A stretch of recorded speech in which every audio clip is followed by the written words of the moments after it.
33ویں سورت۔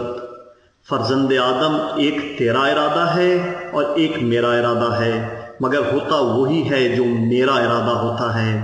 لہٰذا جس نے میری طرف رخ کیا اس نے مجھے پہچان لیا، اور جس نے پہچان لیا اس نے میرا ارادہ کیا، اور جس نے میرا ارادہ کیا اس نے مجھے طلب کیا، اور جس نے مجھے طلب کیا اس نے مجھے پا لیا، اور جس نے مجھے پا لیا اس نے میری خدمت کی، اور جس نے میری خدمت کی اس نے مجھے یاد رکھا، اور جس نے مجھے یاد رکھا میں نے اپنی رحمت سے اسے یاد رکھا۔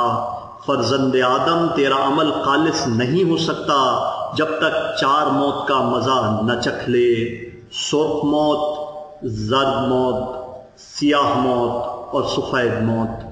سرخ موت کا مطلب ظلم کو برداشت کرنا اور لوگوں کو اذیت نہ دینا ہے، اور زرد موت کا مفہوم بھوک اور تنگ دستی ہے۔ سیاہ موت نفس اور خواہشات کی مخالفت ہے کہ نفس کا اتباع راہ خدا سے بھٹکا دیتا ہے، اور سفید موت لوگوں سے کنارہ کشی ہے۔